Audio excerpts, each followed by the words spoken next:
I think we're live right now. Okay.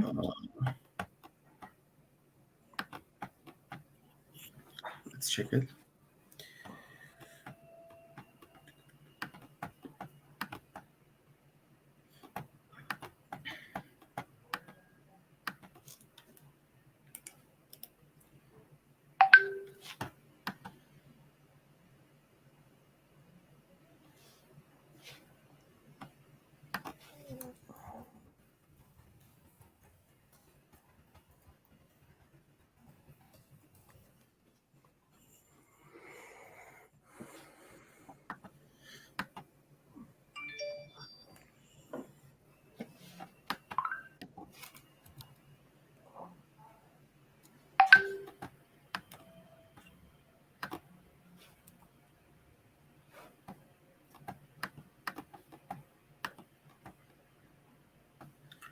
Let's wait for a couple of minutes for people to come in. Okay. So what's the Let's format? say, First, you introduce about the your DSC club, and then you hand over the stage to me, and I will start my talk. This is the way we are going. yes. First, we will introduce the lecture, if you please, and then we will let you do your thing. I think. Okay, sure.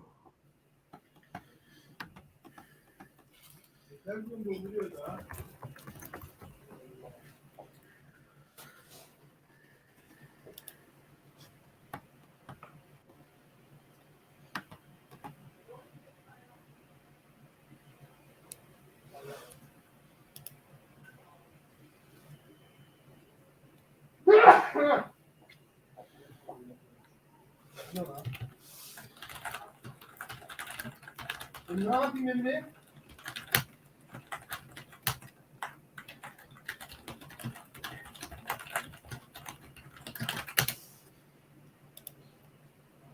Bundan geldi be. Adam burnundan gidiyorsun ya.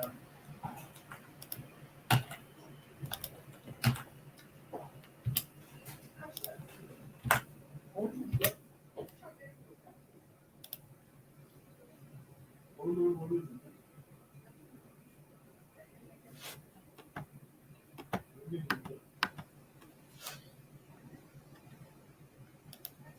Sen de uyuzun diğer maçın günü şey yapıyorsun değil mi? Lan maç seyredin mi? Sen görmedin mi? Bu maçı beni tercih etsin.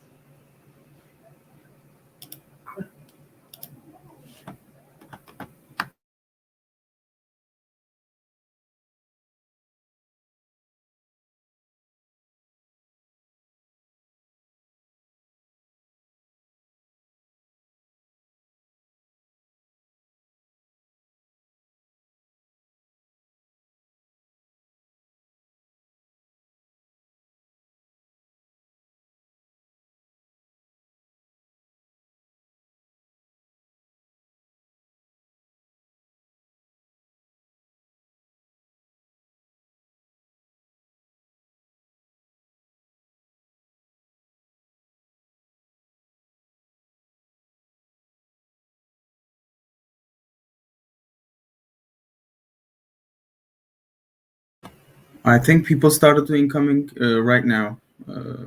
It's increasing as we speak. The audience count. All right.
Evet, hoş geldiniz Flutter'a giriş eğitimimize. Sayın Noman verecek bu giriş eğitimimizi. Şimdi kendisine bırakacağım ben sözü. Dear Rao, you can start. First, please introduce yourself and then you can start the lecture. Thank you. Thank you. Okay, let me start. First, I'm sharing my screen and then.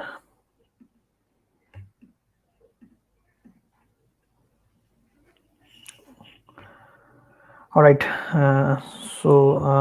Today I'm going to start with my topic related to the introduction of the Flutter for the newbie guys who are willing to start with the Flutter.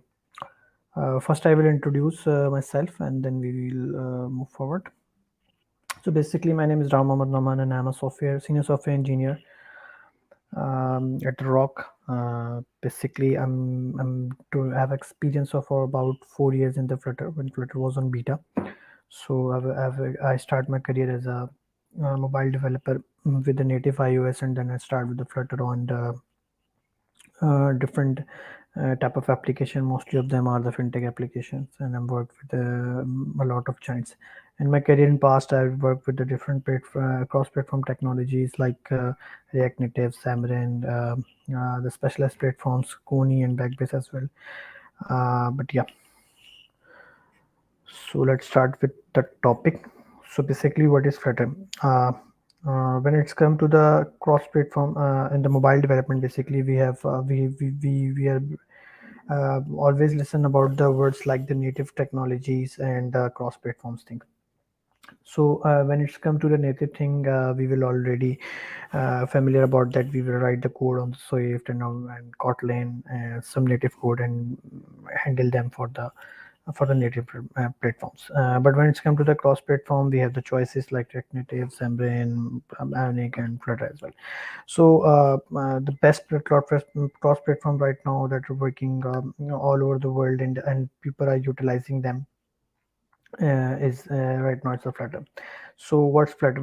What is Flutter? Basically, if I go towards the backing of the Flutter, it's everybody knows that Google's UI kit. So Google it has a support of Google, and yeah, it's very easy to use the Flutter as a platform of your application, and you can utilize it learning a single language like Dart and use to implement it for both native code base. The cross-platform code will work on the native but Android and iOS as well. So Flutter is much faster.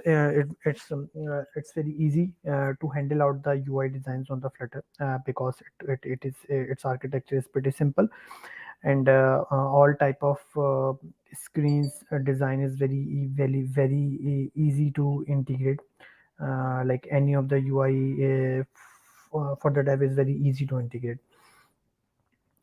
So the Dart work basically Flutter work on the Dart language, and same code base work for the like Android and iOS. So you don't need to handle the two different code for the two different languages, and there is no web view compilation. The code that you written is work like the widgets, and your whole application is work as an application. None of your code and widget is working under the web view or native view. So this is the main advantages of the Flutter that help us to benchmarking and the performance.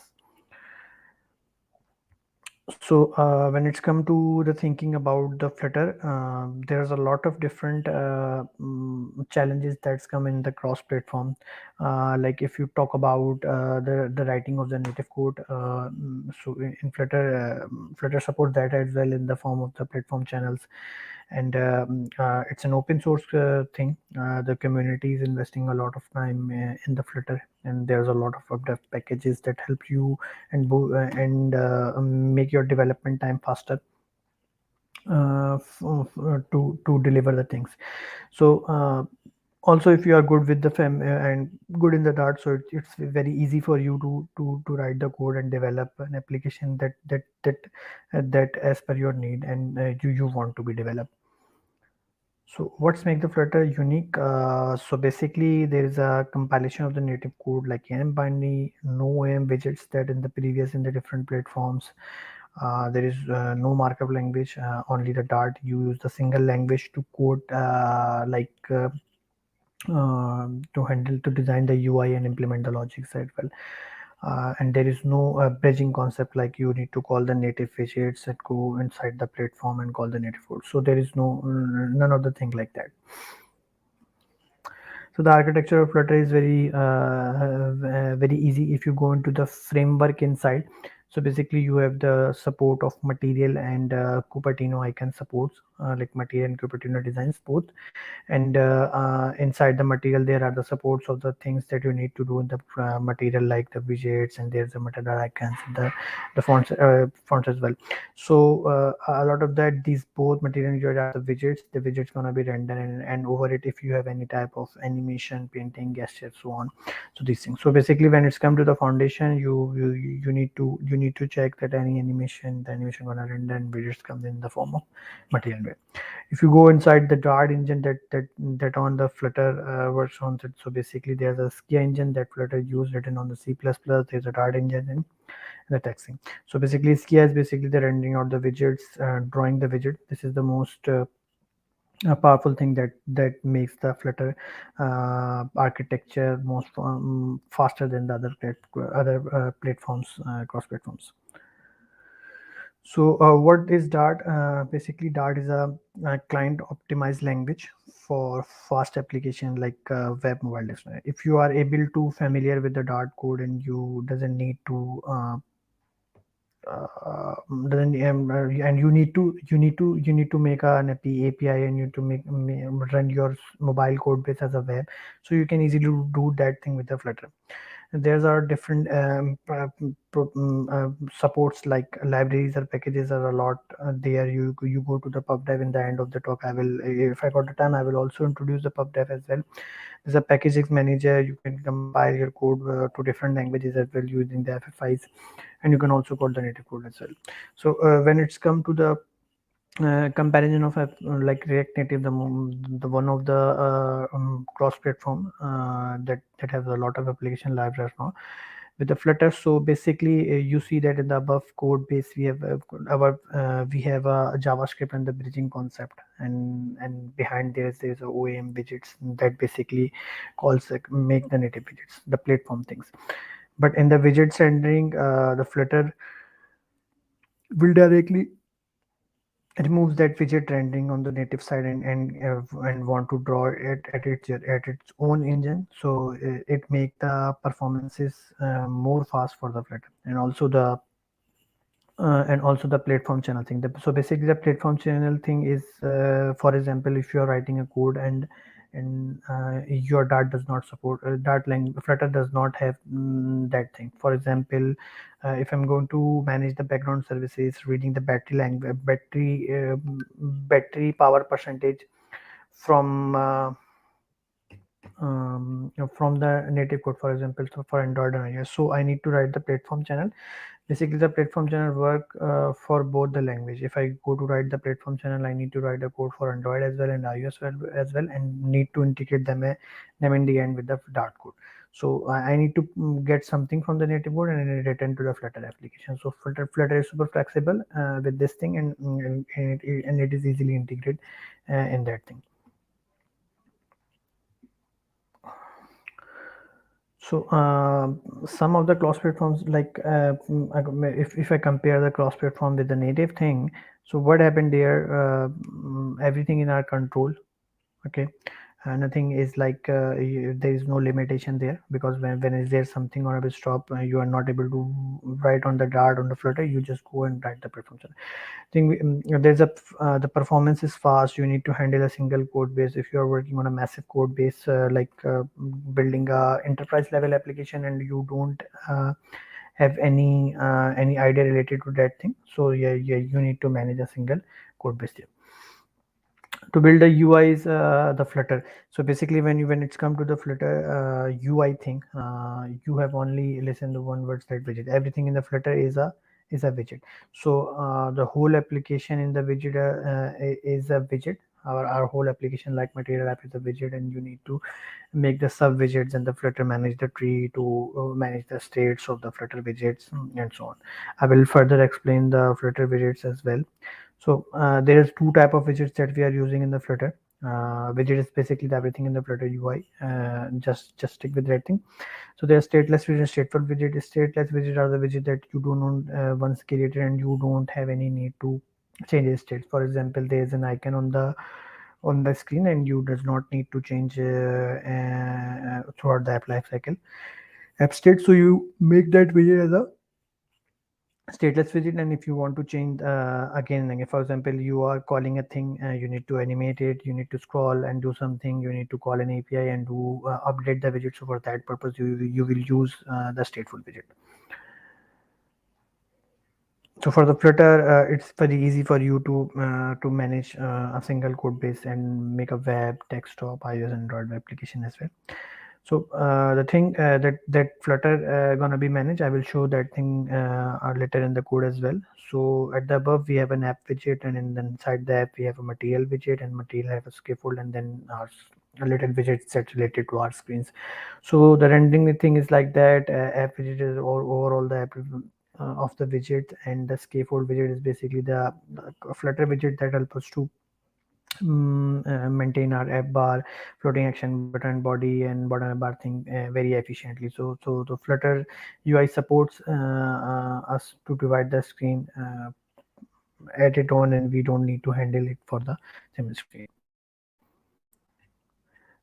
If I show that code base, you can see, by the way, this new word is not the part right now. You can exclude that new word from everywhere.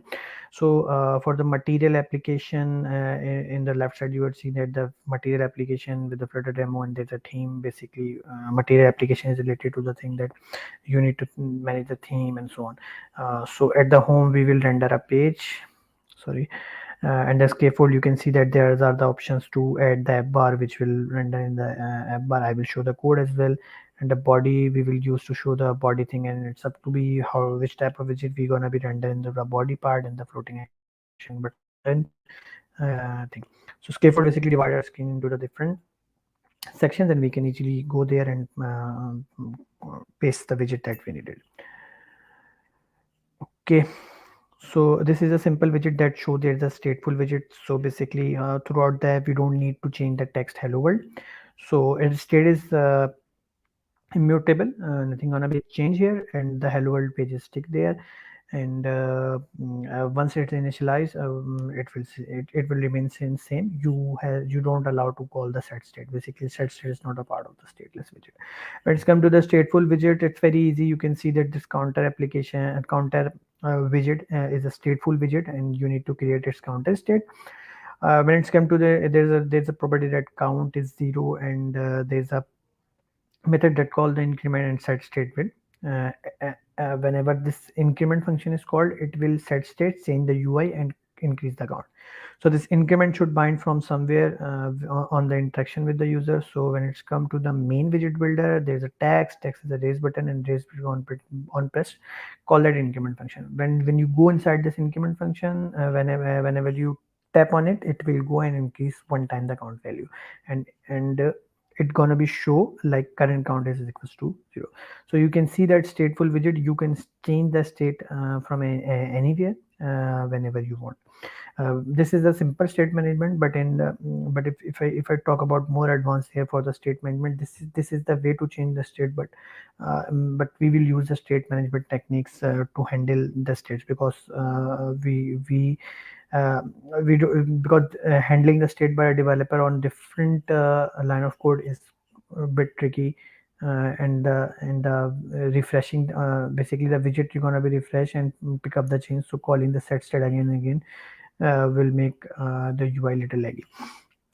So so this whole application basically go around, and when it's come to the text, column, button, container thing, whoever the type of widget, like for example this text has a stateful widget, and inside it we need to change the count tab, for example like this count tab. So basically this is gonna be changed. If there is nothing changed, the container Flutter UI is super flexible, and the widget tree does not gonna be changed. So this is a simple diagram that I'm going to show you. This is from the Flutter web. So basically there's a temporal draws and columns concept. So basically whenever you need to divide your UI in vertical direction, you use the columns with its own properties, and when it's come to the rows, you can use it to the horizontally. So if I go with this title section, basically row with 3 children, so you can see that this text thing, this icon and text have a row with space between them, and it's a column all the way that divide these two texts. And if you go down with this call, route and share button, you can see that row with 3 children, and you can also use the space between them and handle this thing. Also you can use the spaces as well, but you need to handle the things. And if I go with this scenery part, you can see that there's a column, and column divide the whole UI within. So inside the widget, we can use the own alignments as well. We can use our custom. And so Flutter UI basically is very flexible, and each pixel is in the control of the developer in terms of animation, in terms of UI. So you will never say no to your designer that hey, this thing is not able to code. The Flutter is very help you to build any type of UI. Some useful widget that Flutter needs, we needs basically when we are coding on the Flutter, like text, containers, tag, fitted box, images. Basically whenever you need to show a text, you can use a text widget. Container is a very basic widget, you need to handle out the heights thing. And the stack is basically gonna show one widget over another. And the fitted box, you need to manage the thing inside a particular height width with the ratio alignment will use to align the thing, like on top of the screen or the top of the container. It's totally up to you. Position as well. This text is basically used, for example, you need to show different font on a single text, you can use the rich text. Scaffold, I will show you that it will divide the screen into the different part. The button is also have a lot of types, like erase button and app bar is basically used inside the thing. So these are simple layouts. Basically when it's come to the material design, it's super flexible. Sometimes we have a multiple layouts, like showing a list style to show the user data. These all things are built in the Flutter. You can just calling them and customize them and use it if you want to. And just like the stepper, if you're gonna show a form with the stepper thing, you can super flexible to do with the stepper as well, and also the divider thing. These all the widgets that Flutter pre-applied on their engine, and you can easily use that.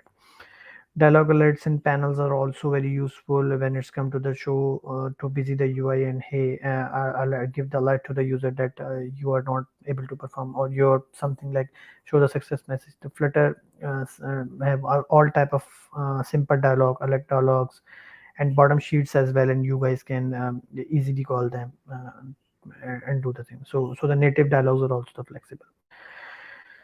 Yeah, sometimes we need to show the icons on the screen as well, like for example to show a bunch of icon. So for that thing, the Flutter has a support to show the icon, like different type of icon is already built. You can just need to call it, so you don't need to put them like an asset if you are using these components. So Flutter has a built-in support of it.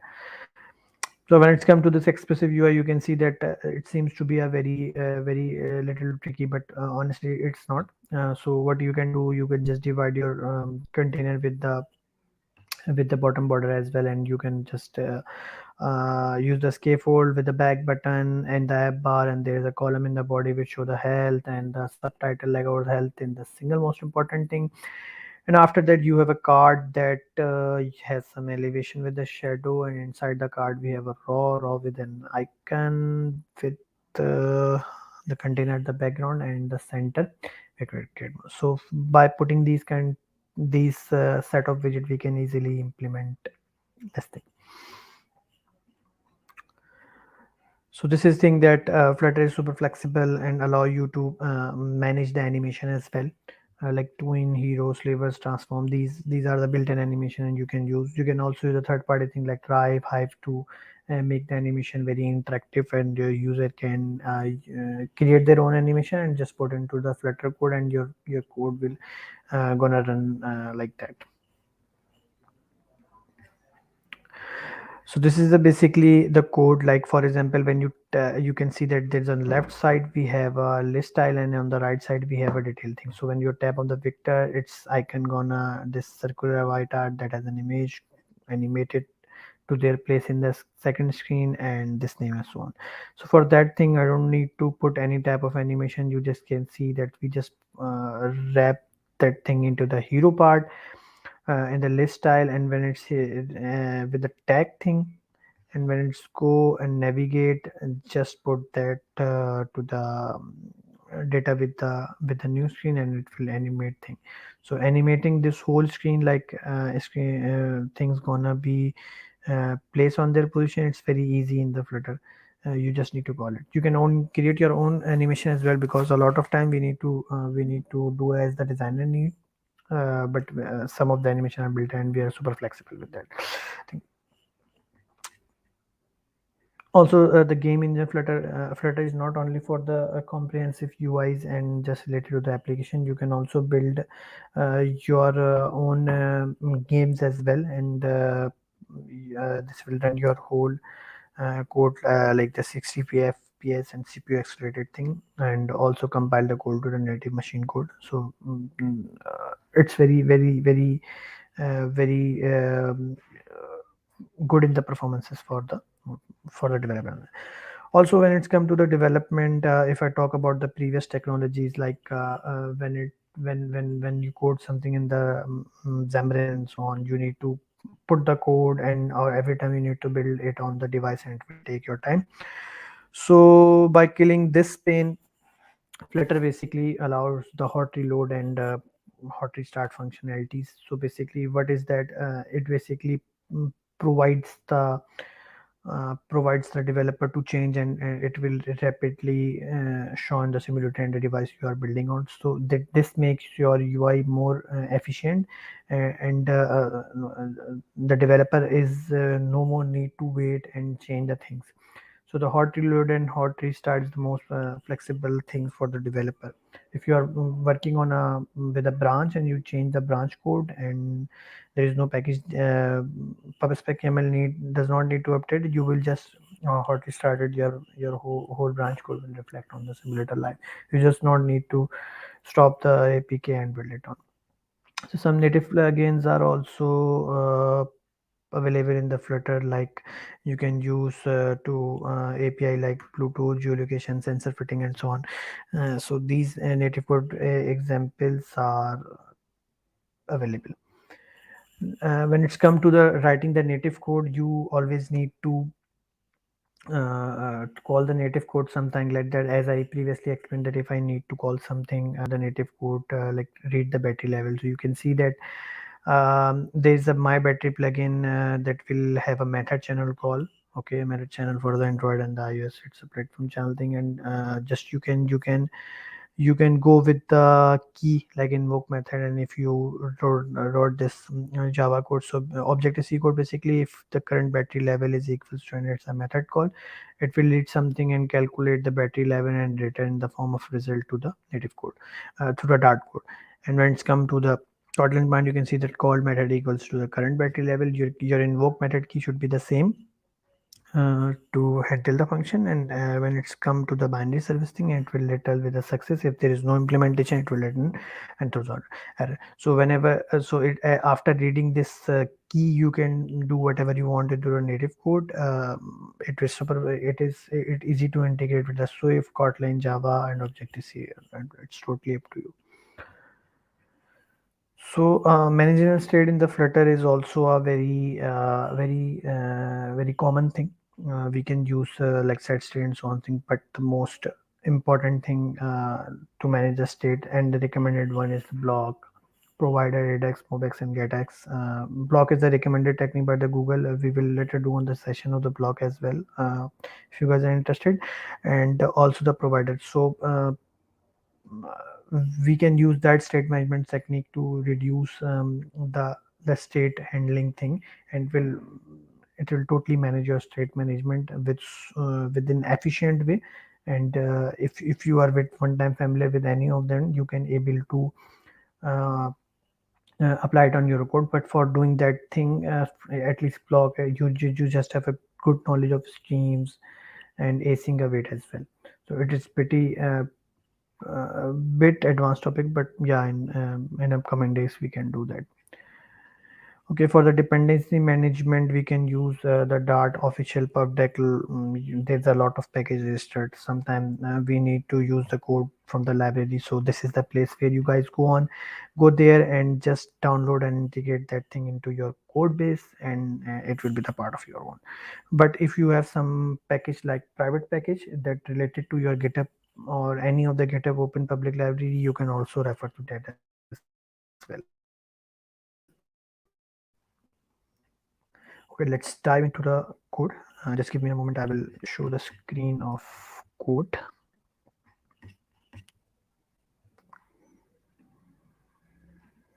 Basically, I will show you guys the two code base. One is a very simple and has an API integration part. Okay, and the other one is related to a responsive UI. So, by the way, I missed that setup part. So it's not an hurdle for us. We can also manage this by reading the documentation. If you guys have any problem, you can just reach me out. I will help you in any ways. But the installation of Flutter is very easy for you guys. So once you install and create a project on the Flutter, after the name, you can see this folder hierarchy. First, I will go through you guys what this folder hierarchy is, and then we go inside the code and so on. So basically, this is if you go with that this Android folder, we have the Android all type of configuration, Gradle, and itself Android main part as well. So whenever we need to do any configuration, let's suppose we are using we need to ask in permission, and for that we need to add something into the Gradle. So for that case, we need to go to the inside the Android folder, and where we need to have the application for the we will go there and add. Same as this iOS thing, we have a Flutter, we have a runner inside this runner thing. You can see that we have an asset app delegate.swift file. This have a Swift code written with the main application like app delegate, which is the start of the application, and then fullest, where you can add your permission sets and you can add your key value pairs and dictionary things for the configuration and the permissions as well. And also when I go inside the lib thing, this is where the actual Flutter code is here, and this is the testing part. If you need to write something for the testing, you can write it. And then later we will also do a testing session as well. And also this is the web thing. If we need to do any configuration for the web, we can do it from here. And after that, this is a git ignore file. This is a part of every code.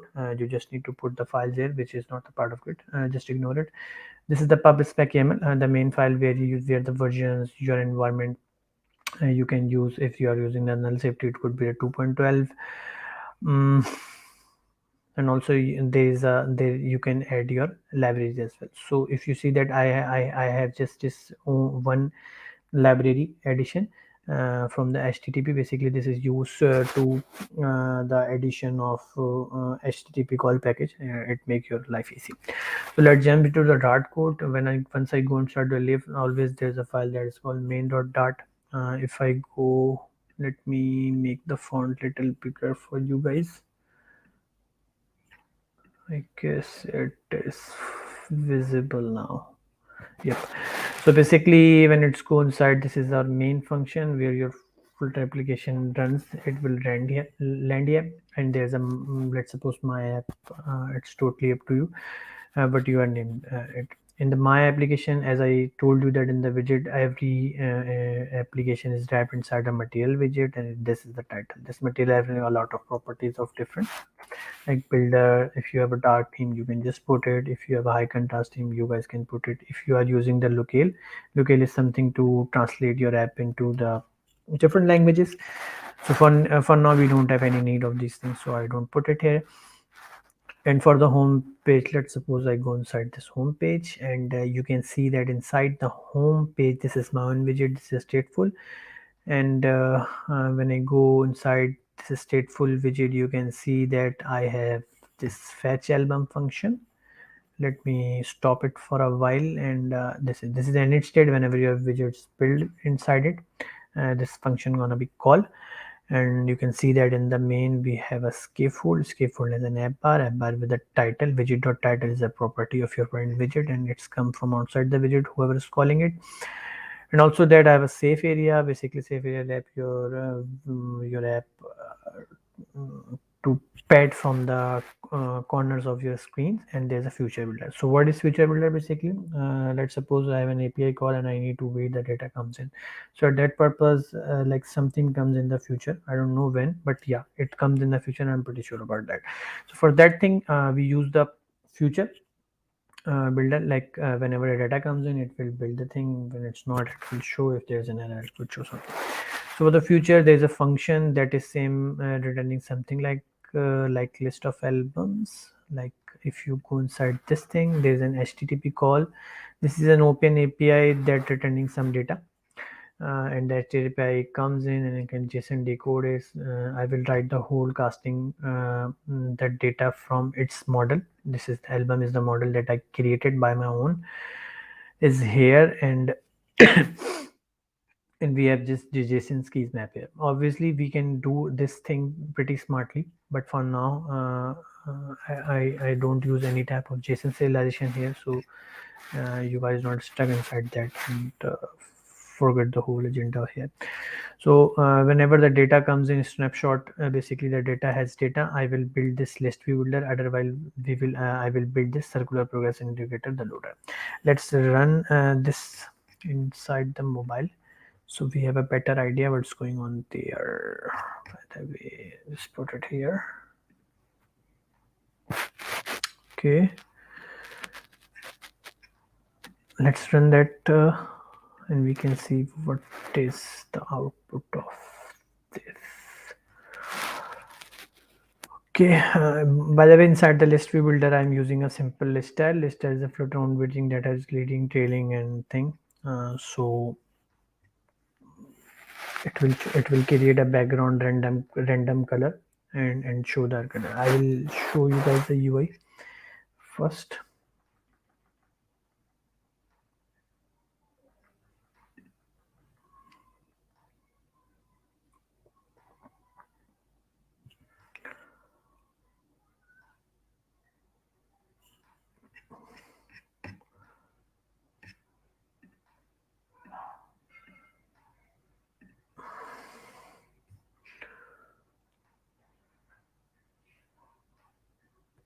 So basically, right now it is calling the API. Oh, the simulator is not connected with the internet. Just give me a moment. Okay, just we can run it on the iOS as well. No worries.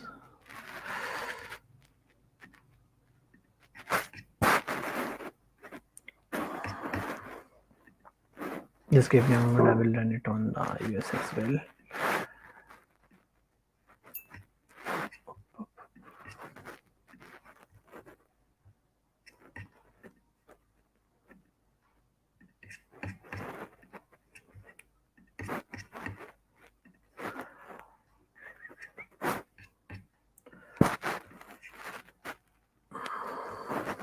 Okay, let's run it on the iOS.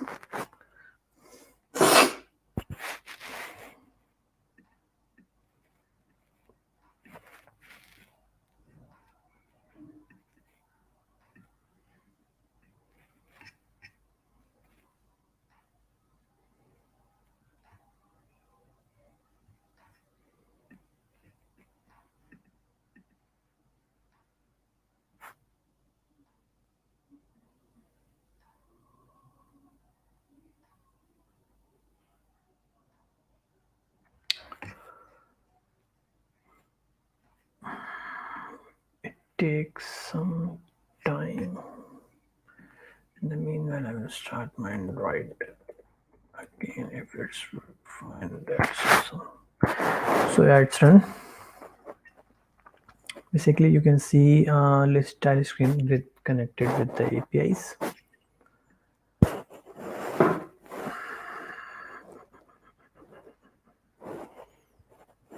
Okay, so you guys can see that we have data coming from the API, and it will showing this thing. And let's suppose I will change this to DSC. Okay. You can see that the change is reflected here. Or I need to no need to change again and again the things. And also if I go, I don't know the Postman install here, but yeah. This is the thing.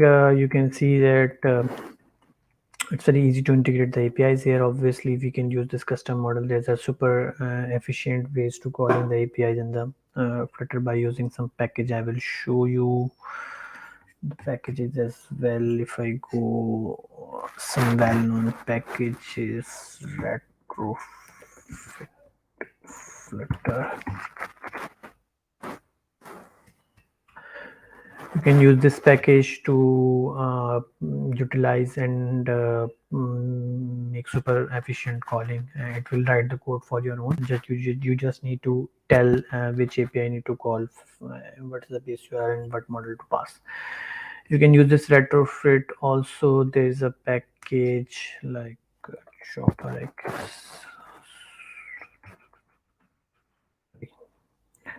DOD is also super efficient package for the API calling. It will very efficient when you are uploading the file to the servers. So you can use these as well. And also other than REST APIs and API calling, there's a lot of packages available there.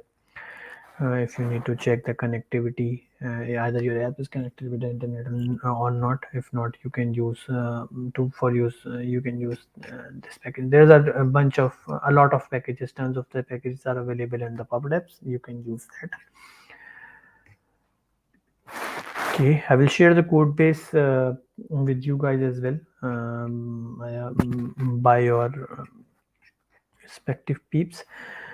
And also, yep, I need to show you another code related to the UI. Just give me a moment.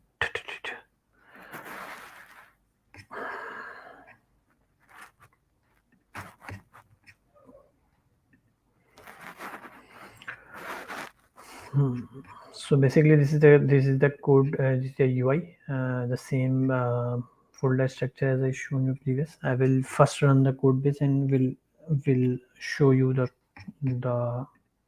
division of code and how this thing.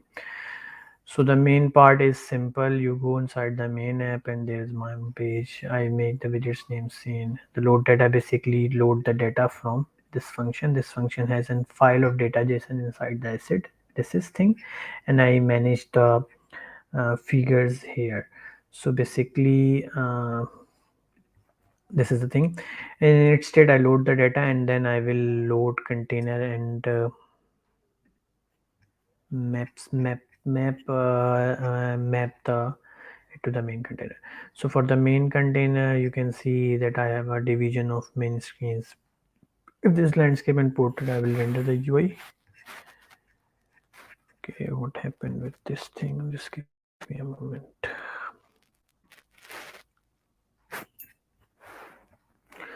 And so if I go inside, there's a search text field. I don't know why it is not performing.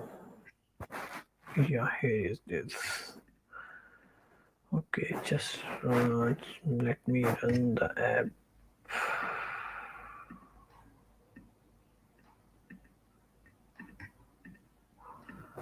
Okay, so in the meantime it is going to be built. I will show you this great thing. Basically I'm using the StateGrid plugin to divide the UI into the cross and multi-text in the alignments. So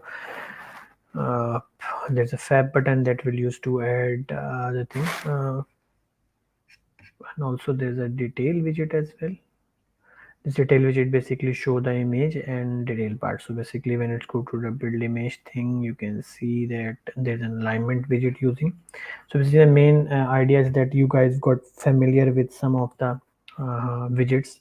Obviously this is there's some widget that Flutter are using. You can utilize this code base to clone and write the code and practice to make your own code good for us. So this is the UI. Basically this is a search text field, and when you go there, and this is the screen where you are gonna be show the data. This is the plus thing. If you go inside the build main widget, you can see we have this raise buttons. This is this part basically, and also the raise button with this add to cart text. So the whole idea is related to this is super easy. You guys can also create this by just handling out the thing. Obviously I need to put some animation here, but for now I yeah, I skip that thing for now. And also yeah, you always do the division of your UI in the folder and like hierarchy. I just put the files here clearly. I will share the code base of these widgets as well. Just give me a moment. These are the open code bases. You guys can go and just download that thing. I will share it into the chat part, the private chat. The host is gonna be share this to the guys. Okay, and then for the introduction thing, I guess. Oh, sorry.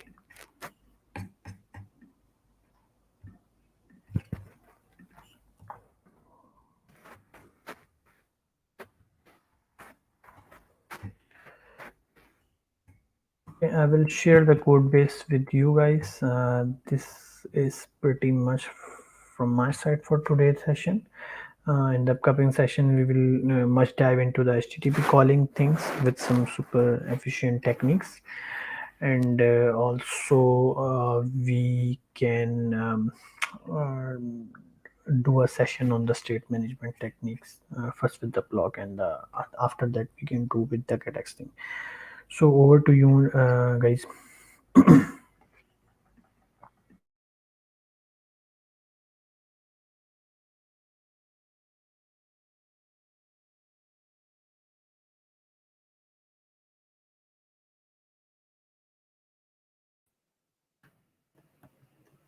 There is a question from the chat. Can we use GraphQL inside Flutter? Your mic is off. So what is the scenario? Can you tell me the scenario why you need to use the GraphQL?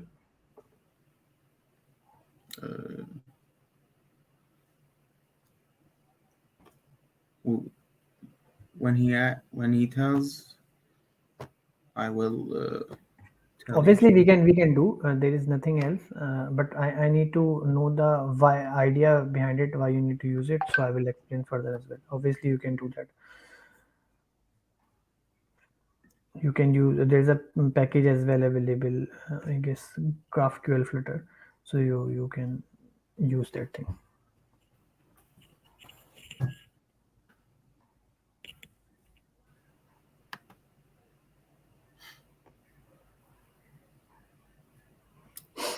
He didn't specify any scenarios. I think. Okay, for that thing, if he just need to do answer, you can use the GraphQL Flutter package, and you can use the GraphQL in the Flutter application as well. It's depend upon how you do the parsing, networking thing, logic on your code. Thank you. And again, thank you for doing this, giving this lecture. I think this will that'll be it for this session for today, for tonight. Okay. You can get your certificates from the forms, Google Forms page we've given in the comment section, chat section in the YouTube.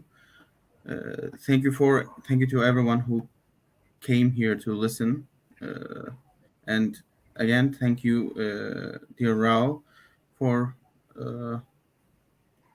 this lecture again. And we are You're welcome, guys. sending your GitHub links to the comments section as well. You can check out And I've also today's shared as well.